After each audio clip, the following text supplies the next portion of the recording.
Hi friends, நம்ம இன்றைக்கி என்ன பார்க்க போகிறோன்னா பிப்ரவரி 18 கரண்ட் அஃபேர்ஸ் தான் பார்க்குறோம். ஒரு பொன்மொழியோடு நம்ம இன்றைக்கி கிளாஸ் ஆரம்பிப்போம்.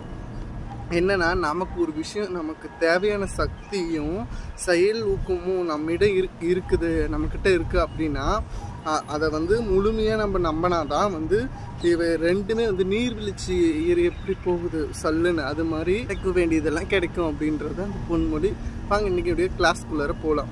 தமிழக சட்டப்பேரவையில் இடைக்கால பட்ஜெட் எவ்வளவு கோடி ஒதுக்கீடு செய்யப்பட்டது அப்படின்னு சொல்லி கேட்டிருக்காங்க. எவ்வளோ கோடினா 3.44 லட்சம் கோடி தான் பண்ணியிருக்காங்க. அதேமாதிரி வங்கதேசத்தின் புதிய பிரதமராக பதவியேற்றவர் யார் அப்படின்னு சொல்லி கேட்டிருக்காங்க. யாருன்னா தாரிக் ரஹ்மான் அப்படிங்கிறவங்க தான்.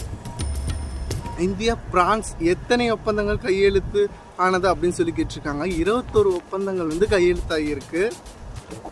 பாக் மகோத்சவம் அப்படிங்கிற கலாச்சார திருவிழா எந்த மாநிலத்தில் கொண்டாடப்பட்டது அப்படின்னு கேட்டிருக்காங்க. எங்கன்னா ராஜஸ்தான்லாம். புரோட்டீன் நிறைந்த டிசைனர் அரிசி கண்டுபிடித்த நிறுவனம் எது அப்படின்னு சொல்லிட்டு இருக்காங்க. எந்த நிறுவனம்னா மத்திய அரசு நிறுவனம் தான். சுகாதாரம் தொழில்துறைக்கு எவ்வளவு ஒதுக்கீடு செஞ்சுருக்காங்க பட்ஜெட்டில் அப்படின்னு சொல்லி கேட்டிருக்காங்க. எவ்வளோனா 26,3772 கோடி ஒதுக்கீடு செஞ்சுருக்காங்க. அதே மாதிரி கல்வித்துறைக்கு எவ்வளவு ஒதுக்கீடு செஞ்சுருக்காங்க ரூபாயின்னு பார்த்தோமா 48,534 கோடி ஒதுக்கீடு செஞ்சுருக்காங்க. அதேமாதிரி வேளாண் துறைக்கு எவ்வளவு ஒதுக்கீடுன்னு பார்த்தோமா 47,248 கோடி அதை பண்ணியிருக்காங்க, ஒதுக்கீடு செஞ்சுருக்காங்க. அதே மாதிரி சத்தீஸ்கர் மாநிலத்தில் எந்த நினைவிடங்களை தகர்த்தி வருது இப்போ அப்படின்னு சொல்லி கேட்டிருக்காங்க. நக்சலைட் அப்படிங்கிற இதை தான் தகர்த்தி வருது.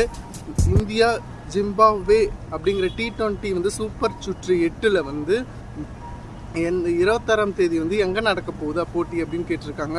எங்கன்னா சென்னையில். ஓகே ஃப்ரெண்ட்ஸ், இது மாதிரி வீடியோ வேணால் நம்ம சேனலை சப்ஸ்கிரைப் பண்ணிக்கோங்க, லைக் பண்ணுங்கள், ஷேர் பண்ணுங்கள், கமெண்ட் பண்ணுங்கள். பாய்.